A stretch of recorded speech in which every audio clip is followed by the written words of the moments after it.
ইয়া বাংলাদেশে এই যে গত 2 দিন আগে একটা জানাজা হলো না, দেশনেত্রী বেগম খালেদা জিয়া, তার জানাজা হলো। লক্ষ লক্ষ মানুষের সমাগম। তবে এশিয়া মহাদেশের এই প্রথম একটা জানাজা হয়েছে যে মহিলার জানাজায় এত মানুষের সমাগম। অবাক, গোটা পৃথিবী অবাক। আমরা দেখলাম মানে অনলাইনে আমি তো অনলাইনে একটু বেশি ইউজ করি, আমি অনলাইনের বেশ কিছু তথ্য আমি সংগ্রহ করি। পৃথিবীর বিভিন্ন রাষ্ট্রের রাষ্ট্রপ্রধানরা তার এই জানাজাকে উদ্দেশ্য করে অনেক পজিটিভ কথাগুলো মন্তব্য করেছেন। তবে এখানে শুধু সাধারণ মানুষই যায় নাই, ওলামায়ে কেরামও কিন্তু গিয়েছে। ওলামায়ে কেরাম গিয়েছে না? ওলামায়ে কেরাম গিয়েছে। আবার আর একটা দৃশ্য দেখলাম, আপনারা দেখেছেন কিনা জানি না, বাংলাদেশের একজন scholar, Islamic scholar doctor Mizanur Rahman Azhari, তিনি সেখানে জানাজায় ছিলেন। শুধু জানাজায় না, বেগম জিয়ার খাটনি সে ঘাড়ে নিয়ে বহনও করেছে। আচ্ছা, আলেম, একজন আলেম তাকে মহব্বত করে, তাকে ভালোবাসে, তার পক্ষে কথা বলে, যে ব্যক্তিটি আলেমকে বুকের সাথে আগলে রাখে, কথা বলেন, এরকম হয় না? আলেমকে যে সম্মান করে, ওই আলেমই কিন্তু ওই ব্যক্তিকে ঘুরে আবার তাকে সম্মান মর্যাদা দেখায়। বেগম জিয়া যা যা করেছে ওলামায়ে কেরামদের জন্য, এটা অবশ্যরণীয়। তবে একটা জিনিস আমরা তার জন্য চিরকৃতজ্ঞ।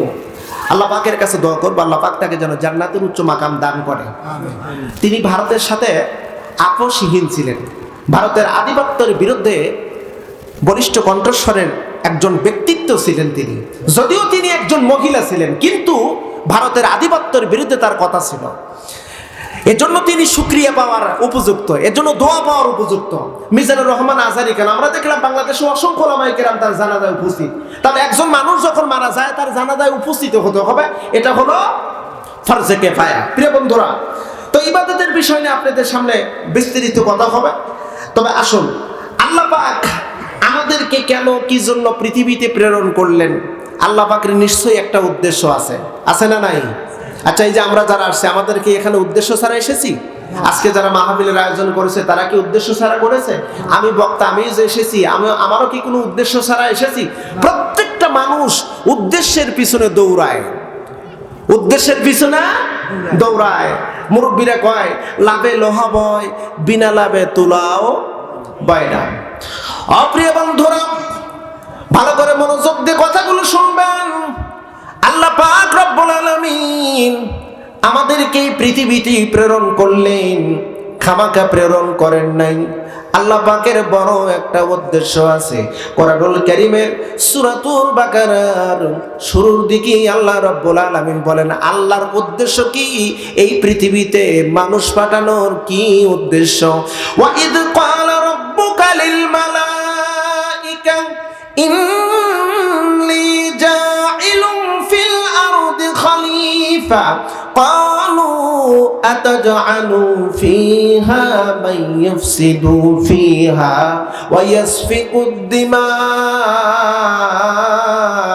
ওয়া নাহনু নুসাব্বিহু বিহামদিক ওয়া নুকাদ্দিসু লাক ক্বালা ইন্নী আ'লামু মা লা তা'লামুন।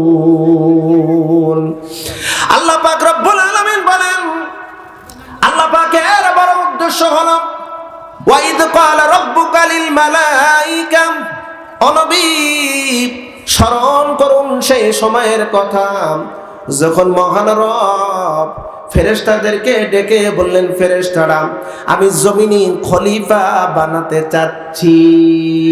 খলিফা শব্দের অর্থ হলো প্রতিনিধি।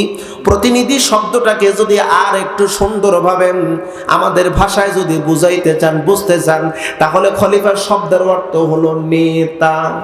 জোরে বলুন, খলিফা শব্দের অর্থ কি? আর একটু জবান খুলে বলুন, খলিফা শব্দের অর্থ কি? খলিফা শব্দের অর্থ হলো নেতা। এই নেতার কথা বললেই অনেকের গা জ্বালা পড়া শুরু হয়ে যায়। অনেকে আবার বিভিন্ন রকমের কমেন্টস করে, মন্তব্য করে। আপনাদেরকে যদি বলি, বিশ্ব নবীজি ইন্তেকালের পর প্রথম খলিফা কে হয়েছিল? আবু বকর। একটু জোরে বলতে হবে, যারা জানেন তারা বলেন না। প্রথম খলিফা কে ছিল? আবু বকর খলিফা ছিলেন, ওমর খলিফা ছিলেন, ওসমান খলিফা ছিলেন, আলী খলিফা ছিলেন, অর্থাৎ বিশ্ব নবীজিও তিনিও কিন্তু খলিফা না, তিনি ছিলেন রাষ্ট্রপ্রধান। আল্লাহ পাক মদিনায় মক্কায় যখন প্রিয় নবীজি ছিলেন, নবীজিকে নেতৃত্ব পাওয়ার জন্য আল্লাহ দোয়া শিখায় দিলেন, কুর রব্বি আদখিলনি মুদখালা সিদকি ওয়া আখরিজনি মুখরাজা সিদকি ওয়াজআলনি মিন লাদুনকা সুলতানান নাসীরা। ও নবী দোয়া করুন, আল্লাহ আপনি আমাকে রাষ্ট্রের দায়িত্ব দেন, আপনি আমাকে নেতা বানান। সুবহানাল্লাহ বলবেন না? আর ধীরে কোন মানুষ শুনলে গাল পাইতে পারে। আবার রাসূলকে আল্লাহ পাক শিক্ষা দিলেন, ও রাসূল আপনি দোয়া করেন, আল্লাহ আপনি আমাকে রাষ্ট্রের দায়িত্ব দেন। আবু বকর খলিফা, ওমর খলিফা, ওমর, ওসমান আলী খলিফা। আল্লাহ কয়, ও নবী ফেরেশতাদেরকে নিয়ে পরামর্শ করলাম, পরামর্শে বসে ফেরেশতাদেরকে বললাম, ইন্নী জাইলুন ফিল আরদি খলিফা, আমি পৃথিবীতে নেতা বানাতে চাচ্ছি। ফেরেশতারা কয়, আল্লাহ আপনি কি এমন কিছু বানাতে চান? আতাজা আলু, আল্লাহকে প্রশ্ন করলেন, আতাজা আলু ফিহা, অর্থাৎ এই পৃথিবীতে এমন কিছু বানাতে যাইবেন, অর্থাৎ নেতা বানাইতে গেলে নেতৃত্ব নিয়ে মানুষের ভিতর ঝগড়া বিবাদ হবে, মারামারি বা হবে, রক্তক্ষয়ী সংঘর্ষ হবে, একজন আরেকজনের মাথা ফাটাইয়া দিবে, দ্বন্দ্ব লাগবে। ও আল্লাহ, আমরা তো তোমার তাসবিহ তাহলিল জিকির আজগার করি, নেতা বানানোর দরকার নাই, আমরাই তো তোমার জিকির আজগার করি। আল্লাহ ভাই, ইন্নী আ'লামু মা লা তা'লামুন, আমি যা জানি বান্দা তোরা কেউ তা জানিস না। সুবহানাল্লাহ। তার মানে বোঝা গেল আল্লাহর উদ্দেশ্য হলো প্রতিনিধি বানানোর জন্য। এই মানুষকে আল্লাহ পৃথিবীতে প্রেরণ করেছে, তার মানে আমরা সবাই প্রতিনিধি। এবার প্রিয় নবীজির হাদিস শুনুন, কুল্লুকুম রাইন ওয়া কুল্লুকুম মাসউলুন রাইয়াতিহি। আল্লাহ রাসূল বলেন, প্রত্যেকজন ব্যক্তি রাখাল। রাখাল শব্দের অর্থ, রাইন শব্দ বলা হয়েছে, রাখাল শব্দের অর্থ হলো তত্ত্বাবধানকারী, সেবক। সেবক, সেবকটাকে যদি একটু সংস্কার করেন এই শব্দটাকে নিয়ে, সেবক শব্দের অর্থ হলো আমাদের সমাজের ভিতরে আছে বিশিষ্ট সমাজ সেবক, অমুক নেতা। কথা বলেন লেখা। তার মানে রাখাল শব্দের অর্থ হলো নেতা।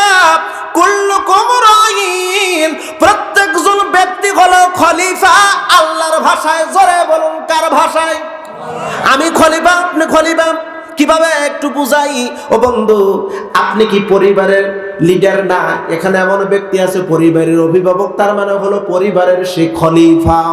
কুল্লুকুম রাইন, প্রত্যেক খলিফা, ওয়া কুল্লুকুম মাসউলুন রাইয়াতিহি, প্রত্যেক খলিফাকে আল্লাহর কাছে জবাবদিহিতা করতে হবে।